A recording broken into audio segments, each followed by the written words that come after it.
Seems a little early for Christmas decorations. I think, what is the rule? After Thanksgiving? Let me know in the comments. Does it matter? Is it too early? When's too early? When's the right time?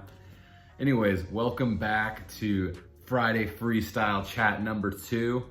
I actually wanted to rebrand this to being called Friday Happy Hour Chat, but I'm recording this at 10 till 11 a.m. And as much as I want to drink, it feels a little early. Thanks for joining. I'm going to talk about things like what's on my mind, what I'm reading, what I'm streaming, what I'm eating or what I ate that was awesome lately, and what I'm up to this weekend. Shout out to this makeshift tripod I'm using, so it's not this close to me, can't count my fillings. For what it's worth, I actually don't have any fillings, so that was a fun comment. I wrote my Friday freestyle on my blog that I'll leave in the description earlier this week, like Tuesday or Wednesday, just so I wouldn't be stressed to get it out on time. It's live on my blog right now as I film this. And what was on my mind was just COVID travel or traveling during COVID. It's obviously different, and I'm not complaining. I think the regulations and everything are good. It's just very different than before. What I will talk about now, since I already did the flying, is the airport.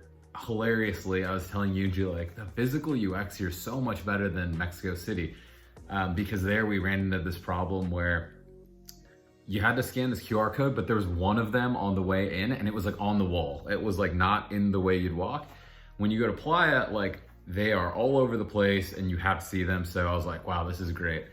Get in the security line, and luckily it was empty, but they're you need to have a physical ticket, which I thought was funny also, because as we walked past the kiosks, I was like, Yunji, should we just print one just in case? Not a big deal, but they're you need a physical boarding pass. So I'm like, whatever, not the biggest deal. I was frustrated that I think someone should have said something. Anyways, we go downstairs, go to the kiosk, print the physical boarding pass, very quick and easy, go back upstairs. And this time when we give, and I think it might've been a different person, we give the physical boarding pass, they're you need stamp. And I was since they spoke English, I asked in English, where do I get the stamp? And they said, yes.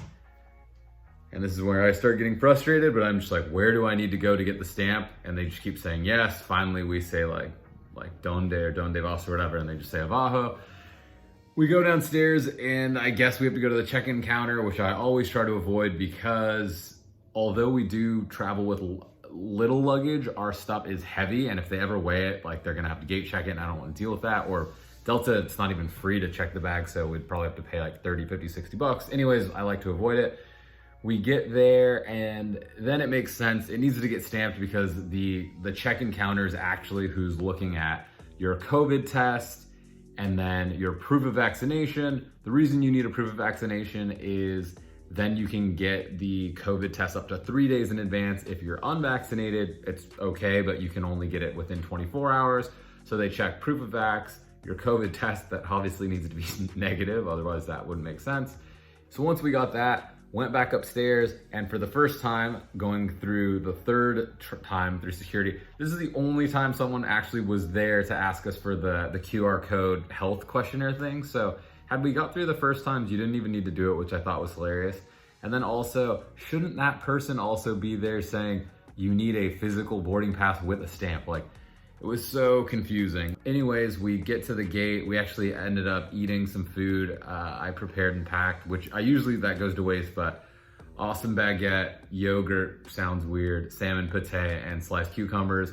I was starving at 7 or 8 a.m. Glad I had it. Went to the gate. At the time we were supposed to board, so I think an hour before departure, they hop on the, not radio, what is it called? The all-call system, and they're yeah, good news, everything's on time. Other good news, the flight is empty. Because of that, we're going to board late, but we have an on-time departure. So for whatever reason, we're flying basic economy, and they let us choose our seats. So I was able to get emergency exit row, and it put us in the first boarding group that's first class or Delta Comfort. So that was cool. We get on there, and they are not kidding. There's 25 to 30 people on this flight. The flight was very, very empty. And because of that, they said you can kind of sit wherever. So we were on these 2 random emergency exit row seats where the seat to the left of me was empty. The seats can't recline, but there's a little more space. But because of that, and the flight attendant was super nice, she's like, go to these, they actually recline. So we ended up having not only 3, but 2 ended up having 5 seats to ourselves. And I had no seat in front of me, so I basically got that free premium economy and then some.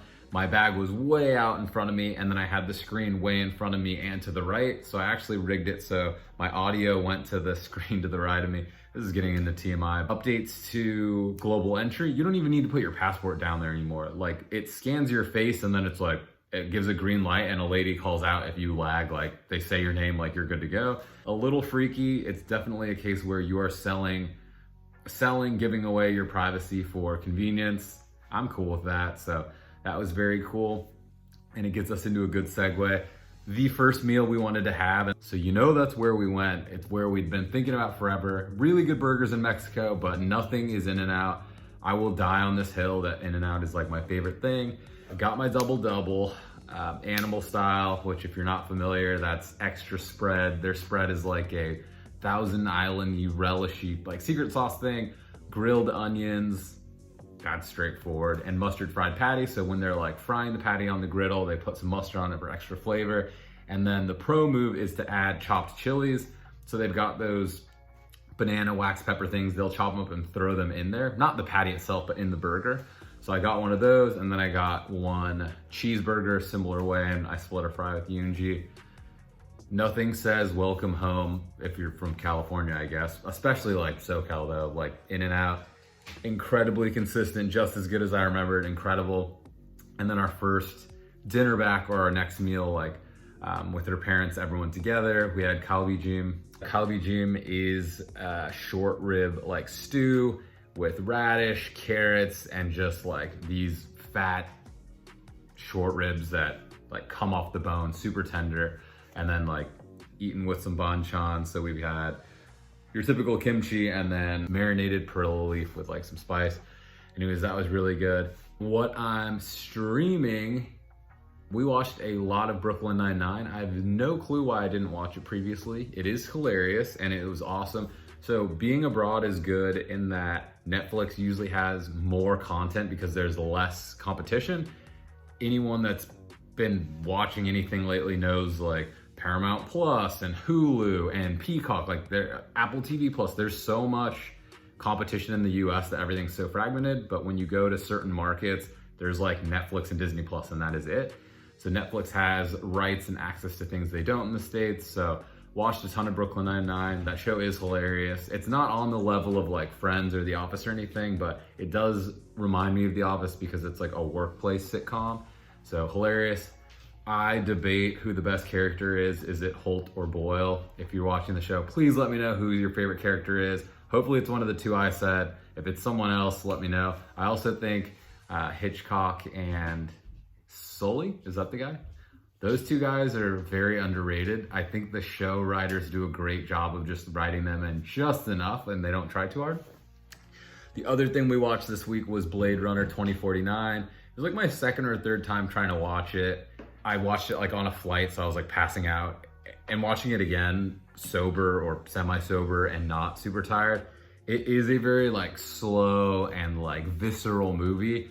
I do recommend it. It was really good. I will say more than anything, it is a gorgeous film. Like some of the shots are just like beautiful. You could watch the movie with no sound and probably enjoy it because it's just that well shot. And I don't think you can say that about a lot of movies. I will say you should probably watch the original Blade Runner because there was like dozens of times I was asking like, who is this person or what's the relevance? And most people probably saw the first one and like didn't have as many questions. So that's my thing there. And then what I wrote about reading was Malibu Rising. And that's one of the most recent books I finished, about a family of siblings that grew up in like the 80s, 90s in Malibu. By a rock star or, famous musician father. And then they kind of grow up and throw this party, this and that.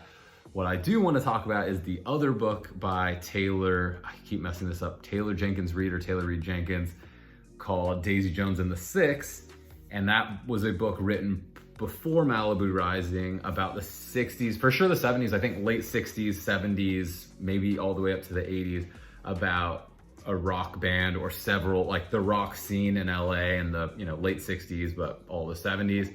and it is so good. It is written in a way like they're interviewing all the different band members and everyone, so it's just chunks and like quotes from different people, and it sounds weird, but when you read it, it's just so digestible, and it's so awesome just like hopping between different perspectives, and like when they'll talk about the same event and three people have three different memories, it's just very cool, very different, very readable and digestible. And I love that her books, and I've only read like 1.5, all of Malibu Rising and Daisy Jones and the Six, but they're like love letters to LA. She clearly loves like historical fiction and like these different time periods, but everything is like an ode to LA. Earlier this morning, I read about her characters like arguing on what burger place they wanted to go to, and like one of the main characters was like, no, we're going to the Apple Pan. If you want to go somewhere else, like I'm going to the Apple Pan.